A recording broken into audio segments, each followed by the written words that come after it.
Bem-vindo ao podcast Estrangeiros e Peregrinos. A mensagem de hoje será apresentada por Dennis Allen. Durante alguns anos, eu rodeava as ruas de São Paulo num carro velho que tinha problema no vidro do lado da porta do motorista.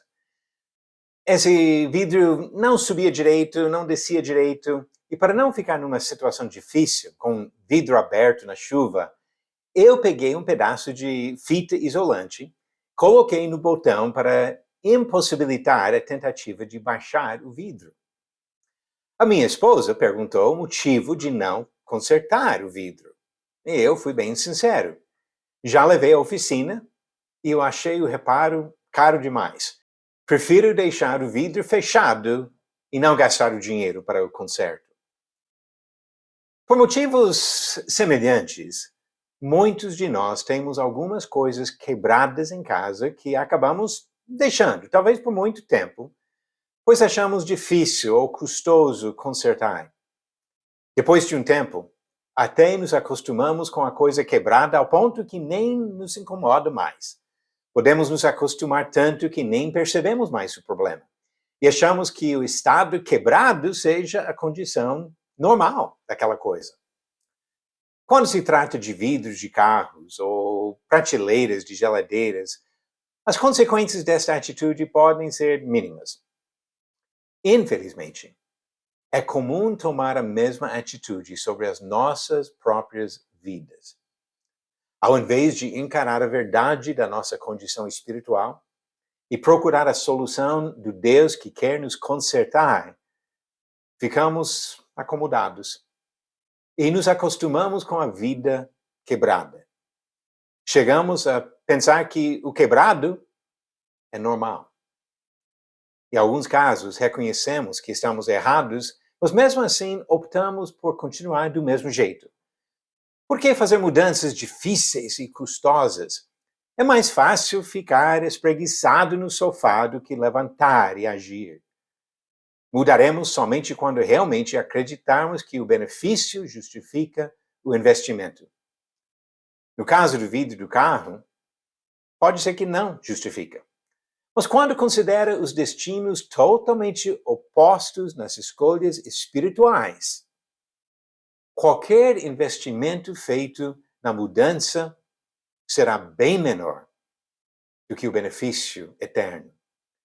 Jesus falou da separação eterna entre duas categorias de pessoas: aquelas que fazem a vontade do Senhor e aquelas que não o obedecem. Ele disse: irão estes para o castigo eterno, porém os justos para a vida eterna. Mateus 25, versículo 46. Em outros casos, vivemos a vida torta por tanto tempo que nem percebemos a necessidade de endireitá-la. E para distorcer ainda mais a nossa percepção da realidade, vivemos no meio de uma sociedade que defende estas vidas tortas como normais. Jesus veio ao mundo para consertar vidas quebradas pelo pecado e enviou seus apóstolos como embaixadores para ajudar as pessoas a voltarem para Deus. Quando Paulo e Silas pregaram o evangelho em Tessalônica, foram acusados de destruir o equilíbrio do mundo. Falaram em Atos 17, versículo 6, estes que têm transtornado o mundo chegaram também aqui. 700 anos antes deste confronto, o profeta Isaías transmitiu um aviso divino. Ai dos que ao mal chamam bem, e ao bem mal, que fazem da escuridade luz, e da luz escuridade. Põem o amargo por doce, e o doce por amargo. Isaías 5, versículo 20. Parece que Isaías estivesse falando sobre o século 21. Muitos entoam seus mantras de tolerância para defender todo tipo de perversão da vontade de Deus. A desonestidade é vista como procedimento normal no comércio e no governo. Perversões sexuais são defendidas como expressões normais do amor. Ensinamentos religiosos, obviamente contraditórios, convivem sob o mesmo teto no espírito tolerante do ecumenismo, onde o único mal é defender uma crença como verdadeira e sugerir que outra seja falsa. Nós precisamos encarar dois fatos. Primeiro, nós, seres humanos, não determinamos o padrão que separa o certo do errado.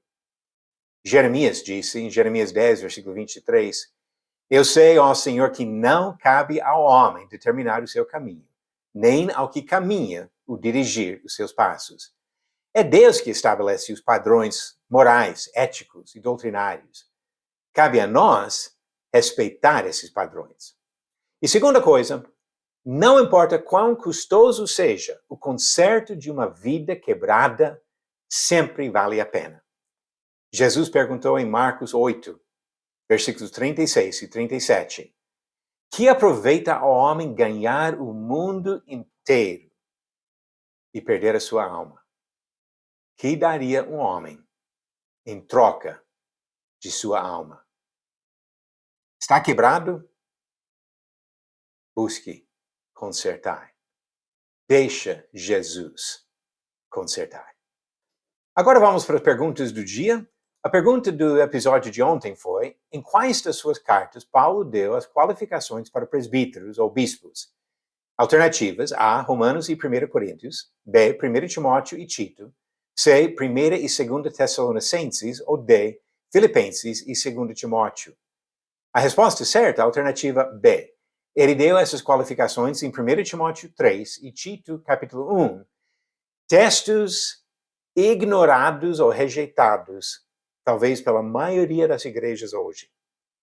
Nós devemos respeitar o que Deus diz, porque Ele define a diferença entre certo e errado. Para a pergunta de hoje, voltamos à história do Antigo Testamento e uma pergunta sobre a conquista de Jericó. Quem furtou coisas na conquista de Jericó, causando a derrota de Israel na batalha contra Ai? Alternativas: A. Josué, B. Acã, C. Caleb ou D. Raabe. A resposta vem no final do próximo episódio. A sua vida está quebrada? Em algum momento, todos nós temos que reconhecer nossas vidas quebradas pelo nosso próprio pecado. Nós não devemos ficar desesperados, porque Deus mandou seu Filho unigênito para nos resgatar do pecado e para nos oferecer a vida eterna na presença de um Deus que nos ama. Obrigado por nos acompanhar nessa jornada pelas Escrituras. Volte amanhã para ouvir mais uma mensagem do podcast Estrangeiros e Peregrinos. Seguimos pelo mundo a viajar.